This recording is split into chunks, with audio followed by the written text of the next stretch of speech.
Et puis identifier les défis climatiques, rechercher les voies et moyens pour faire face au changement climatique sont parmi les objectifs de l'atelier technique régional de formation sur le suivi des contributions déterminées nationales. La réunion de 4 jours a été ouverte mardi par le ministre de l'Environnement, du Développement durable et du Bassin du Congo. On en parle avec Bruno Ndongo Kanga et Prince Boko.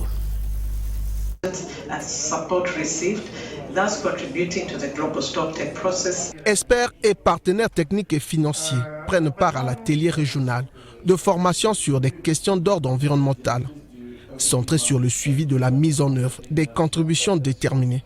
Les travaux de ce séminaire qui se tiennent en visioconférence ont été lancés par Arlette Soudan-Nono. La ministre de l'Environnement, du Développement durable et du Bassin du Congo a salué l'initiative tout en invitant les parties prenantes à intérioriser les connaissances acquises. L'objectif de cet atelier est avant tout d'identifier les défis climatiques et rechercher les voies et moyens pour faire face au changement climatique. Conformément à l'accord de Paris, l'année 2024 que nous sommes aujourd'hui est l'année de la transparence, l'année où les pays vont produire des rapports qui vont permettre de rendre compte de la marche ou de la progression de l'atteinte de l'accord de Paris. Notamment, vous avez entendu parler des CDN qui sont des contributions déterminées au niveau national, où les pays prennent des engagements pour accompagner la mise en œuvre de l'accord de Paris avec des objectifs chiffrés. Mais il se trouve qu'il faut donc maintenant produire les rapports qui sont pour la première fois être soumis à la fin de cette année. Aussi, ce partage d'expériences permettra la préparation des documents techniques et transparents de l'action climatique à la COP 29 qui se tiendra du 11 au 29 novembre prochain en Azerbaïdjan. Pendant 4 jours, ces participants approfondiront leurs discussions sur le CND en vue de promouvoir la préservation de l'environnement, des tourbes et tourbières du bassin du Congo, ainsi que la réduction d'émissions de gaz à effet de serre pour la survie de l'humanité et le bien-être de la planète. Monsieur Ichua Madjou, que vous venez de suivre dans ce reportage, et sur ce plateau, il est également coordonnateur du hub régional sur la transparence de l'action climatique de la Commission de la Communauté économique des États de l'Afrique centrale. Il est également vice-président du groupe intergouvernemental sur l'évolution climatique. Merci, monsieur Madjou, d'avoir répondu présent à cette invitation. Mais d'abord, sur la question de GIEC, groupe intergouvernemental sur l'évolution climatique. On voudrait en savoir davantage. Merci pour cette opportunité que vous nous donnez sur votre plateau pour parler un peu du GIEC. Le GIEC, en effet, c'est le groupe intergouvernemental d'experts sur l'évolution du climat. C'est un groupe qui relève des Nations Unies. Et pour parler du GIEC, j'ai toujours pris cet exemple. Vous savez, lorsqu'il y a eu des crises Covid dans nos pays que le monde a traversé, dans nos pays, notamment, nous avons mis en place des comités scientifiques qui produisaient de l'information, qui servaient d'aide à la décision pour les gouvernants. Pratiquement, ce modèle a été copié dans l'ensemble de nos pays, ici en Afrique centrale. Et il se trouve que le GIEC est cet instrument scientifique qui donne à la communauté mondiale l'état de la science climatique. Et sur cette base, on adopte des décisions. Vous savez, chaque année, nous avons un grand mouvement de chefs d'État qui partent à la COP, etc. Mais le GIEC est justement cet instrument qui fait la synthèse de la science, qui produit des rapports, et sur la base des rapports produits par le GIEC, ça influence le politique. L'accord de Paris, par exemple, a été adopté sur la base des faits factuels qui ont été produits par le GIEC. Et le GIEC, ça fait 6 ans que ça fait 6 à 7 cycles d'évaluation. Aujourd'hui, nous avons commencé le 7e cycle d'évaluation il y a une année, et puis nous avons eu la chance justement en Afrique centrale d'occuper ce poste de la vice-présidente du groupe de travail numéro 3.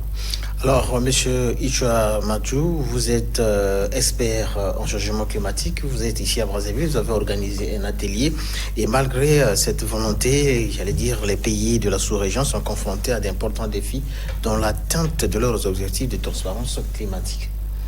C'est justement ce que vous touchez comme point qui a amené la commission de la CEAC à créer le hub dont j'ai la charge de diriger aujourd'hui. Les pays, effectivement, connaissent des difficultés. pour rendre compte de l'action climatique, de ce qui est mené au niveau national. Vous savez que, par exemple, tous les 4 ans, les pays sont appelés à produire une communication nationale qui est soumise au secrétariat de la Convention climat, la CNUC, et tous les 2 ans, ils devaient produire un rapport. Mais il se trouve que sur ces rapports qui sont attendus tous les 4 ans, la majorité des pays dans le bassin du Congo ont passé 9 ans, 12 ans pour produire un rapport attendu en 4 ans. Et avec la mise en œuvre de l'accord de Paris, ces exigences sont maintenant renforcées. On parle du cadre de transparence renforcé, où tous les 2 ans, il faut désormais produire un rapport. Vous voyez, si pour produire un rapport de 4 ans, nous faisons 9 ans, 12 ans, est-ce que serons-nous capables de produire régulièrement nos rapports en 2 ans ? La commission donc de la CEAC a créé ce hub pour accompagner, soutenir les États, construire une expertise nationale sur cette thématique en Afrique centrale, et c'est ce que nous sommes attelés à faire. Alors justement, M. Ichua Madjou, vous êtes ici à Brazzaville, justement dans le cadre de cette hub régionale sur la transparence de l'action climatique de la Commission de la Communauté économique et monétaire de l'Afrique centrale. Où est-ce que vous en êtes et qu'est-ce que les populations peuvent attendre de cette hub ? Ok, la première des choses est que pour cet atelier, nous avons dit tout à l'heure dans l'élément qui est passé, qui a été bien capté par vos reporters, c'est que cette année, c'est l'année de la transparence. Cette année, les pays doivent produire les premiers rapports biennaux sur la transparence. Chaque pays doit rendre compte sur ce qu'il est en train de faire pour mettre en œuvre l'accord de Paris. Ça, c'est un.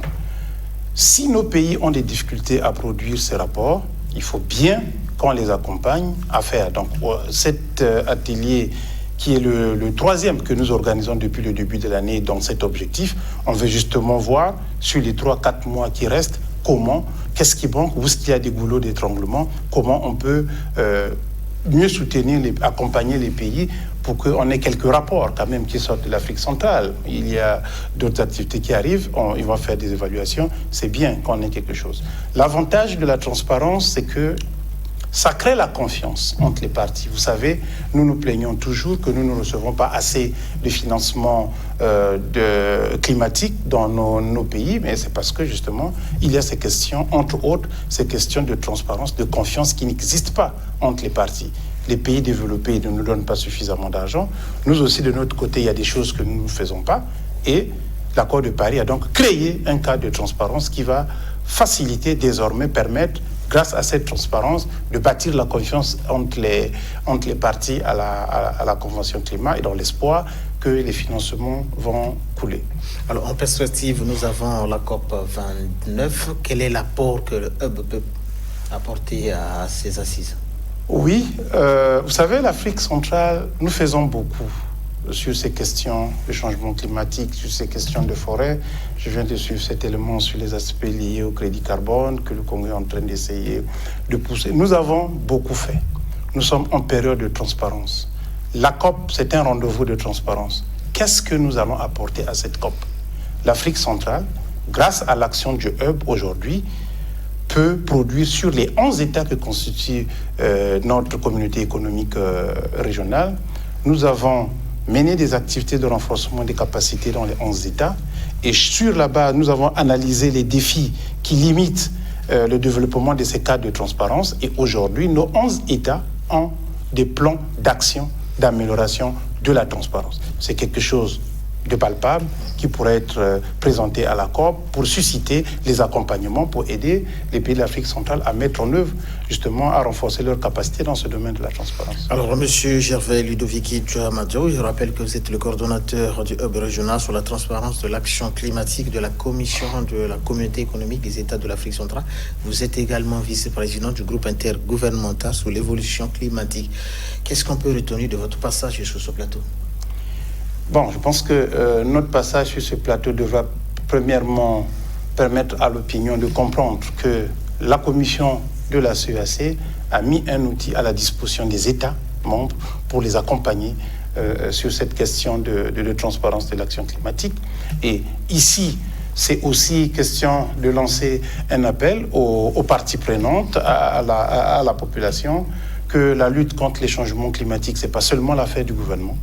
Ce n'est pas seulement l'affaire de ceux qui ont la charge, nous autres qui avons la charge, mais c'est une responsabilité commune et collective. Nous devons tous mettre la main dans la pâte pour pouvoir adresser cette question des changements climatiques. Merci, M. Madjou, d'être venu sur ce plateau pour édifier nos téléspectateurs. Je rappelle que vous êtes coordonnateur du hub régional sur la transparence de l'action climatique de la Commission de la Communauté économique des États de l'Afrique centrale, mais également vice-président du groupe intergouvernemental sur l'évolution climatique. Une fois de plus, merci d'être passé sur ce plateau. Je vous en prie.